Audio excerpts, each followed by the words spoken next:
Good evening, everyone. All the ladies and gentlemen present here. I am Saif Ali, and I am the sales head of Ola Electric. I am here to tell about the future of our company. Where are we going to invest in, and where are we going to? So, before going into the future, I would like to tell you all about the present. What we are doing right now, how good we are, and how bad we are, and then we will carry on.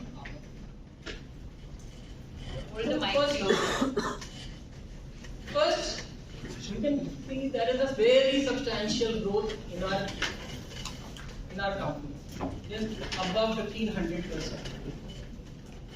And then we have sold more than 2 lakh scooters this year. And when we started in 21, we sold only 20,000. It is a huge move. We are the market leaders. We have captured 52% of the market. And last year we were at 37%. So we are growing.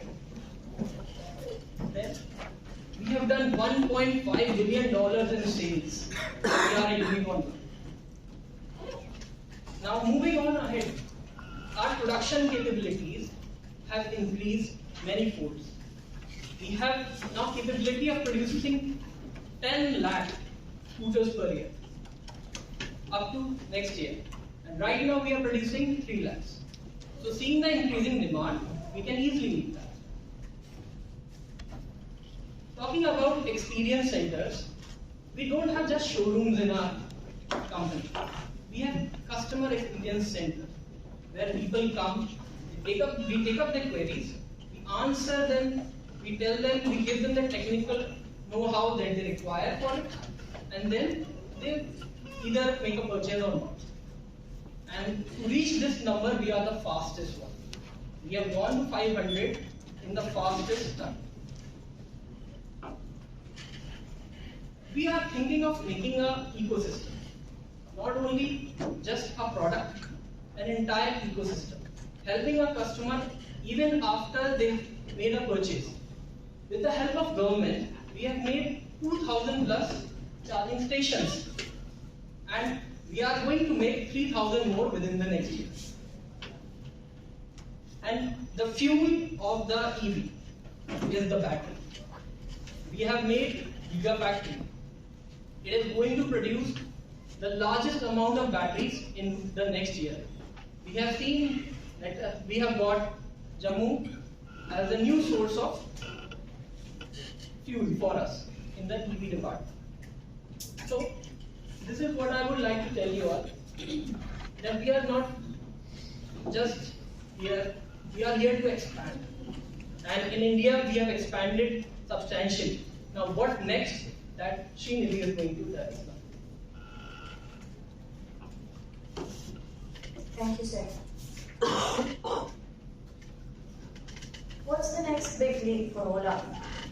As you know, and as Saif said, we've come a long way since our cab hailing services. We've also moved into the electric wheeler segment for the last few years, and we've consolidated the Indian market. We are looking to go global. We are already present in locations such as Australia and London, but that is only for cab services, and that too we are using electric cabs. We are looking to take the electric two-wheeler department to international locations, and as part of that, we are looking at expansion to Malaysia. Why Malaysia?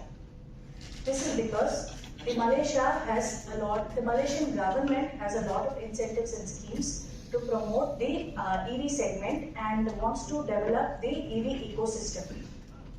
It has something called the Green Technology Master Plan, and as part of the plan, it is giving a lot of incentives and subsidies to manufacturers of EVs. Malaysian government also wants to reduce its carbon footprint by 50%, and it wants to do it by 2050. One more point for the international expansion is, across the world, we've come to realize the importance of green technology, and we are all looking to reduce the carbon footprint.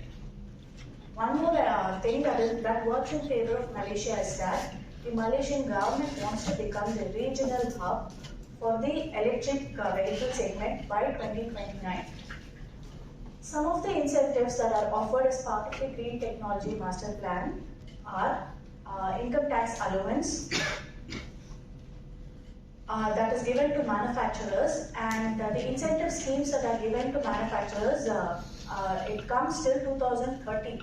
So as a company, we can make use of this and increase the demand. Malaysia also has good battery ecosystem, and it has also tied up with the industry level players, other industry leaders to develop the charging ecosystem. And again, because the market is still in its early stages, the government is doing its best to develop it. And finally, the green investment tax allowance, which I've already mentioned, it is one of the main points that works in Ola's favor. How's the market opportunity in Malaysia? As we all know, the EV segment is still in its early stages, and in Malaysia, we are expected to have $1 billion of total addressable two-wheeler market. The government also wants to produce 1 million units of EV two-wheelers by 2025, and the expected compounded annual growth rate is about 14.4%, and this is set to be achieved by 2025. Over to Soham.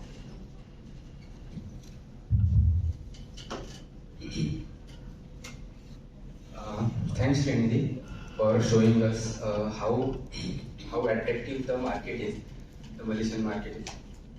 And so now you all might be thinking, let's do the export. Let's export our product to the Malaysian market. But wait, there is a catch. Let's look at why export is not a viable option here. So first of all, there is a export duty which is of 30%, and this is for any shipment outside India. There is also excess duty which is of 20% taken by the Indian government. That's not it all. There is also import duty which is of 30% taken by the Malaysian government, and there is a shipping cost involved which is around $350 per vehicle. So this all sums up to something like 125% hike in the price to ship. So looking at these figures, exporting will not be that much effective to as far as the profit are considered. So, but we do know the Malaysian market is a very big opportunity for us. So what we can do, we can start our own operation in the Malaysia. We can set up our own plant there. So for that, let us look at what are the competitors there. So these are the competitors which are presently available in the Malaysia.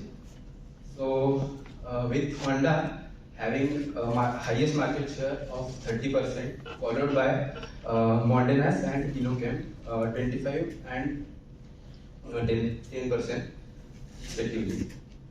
So now let's move on to the comparison. So let's look at what are the specification competitors have in the Malaysian market. So these are the, so we did a research, we did some research and we got the data.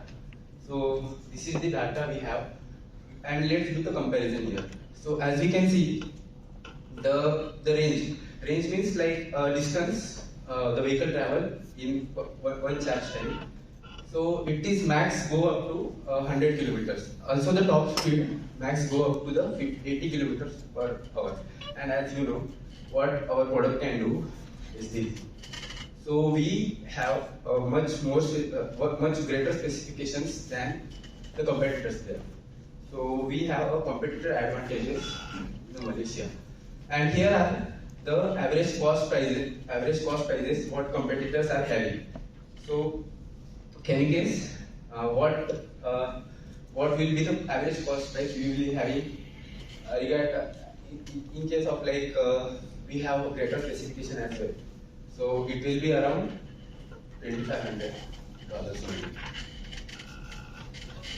So now Thanks so much team for the awesome numbers. I can already see board members with related face, especially CEO man, but I will put some weight onto it by introducing the cost to setup factor.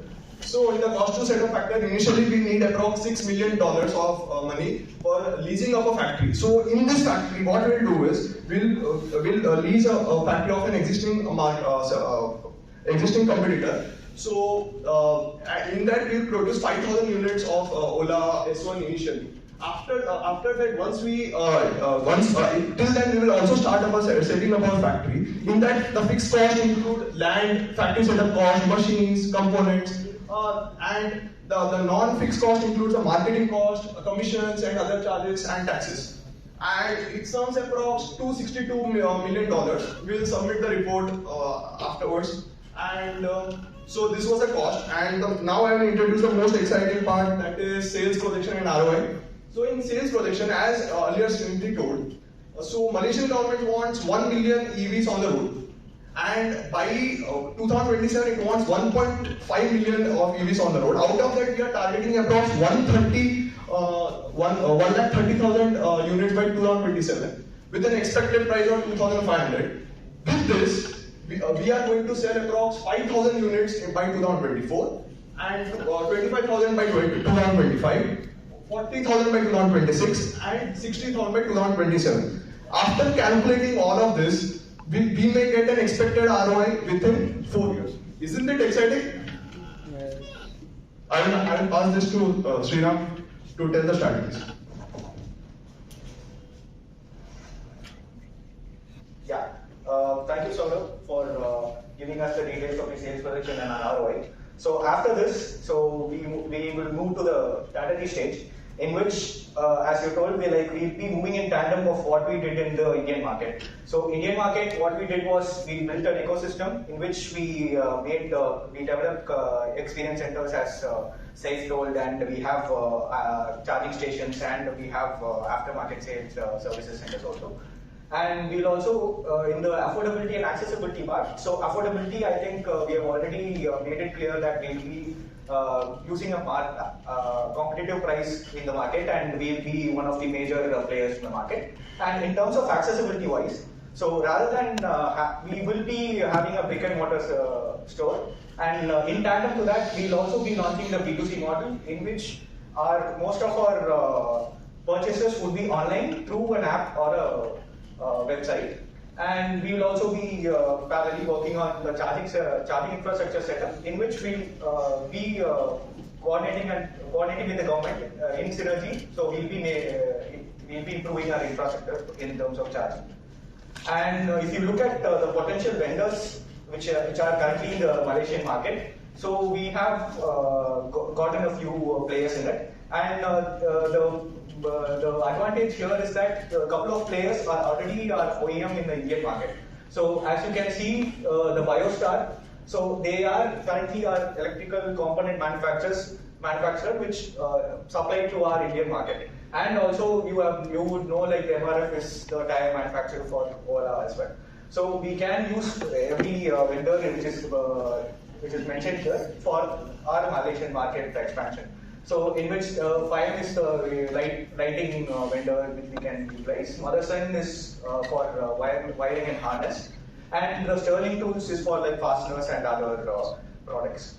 And moving on, so this is the main roadmap in which we'll be moving ahead with the launch of our vehicle. So first will be the registration and testing, which will be done in August 23. And we'll also be leasing the factory, as Saurabh has mentioned. So in that we'll be manufacturing the first 500 pre-booking units, in which that will be sold in the first year of our expansion. And also in tandem we'll be moving ahead with going for a mega factory setup that would be starting production shortly. And we'll also be launching and we'll also open a pre-booking window for our vehicles around April 2024, in which there will be the first 500 vehicles which will be pre-booked based on our website and our apps. Moving on to the delivery of 5,000 vehicles will be on August 2024, in which we'll finish the first 500 batches of our vehicle units. And by April 2025, we are looking to expand our production capabilities by finishing our Ola mega factory and also ramping up our production for 2026 and 2027.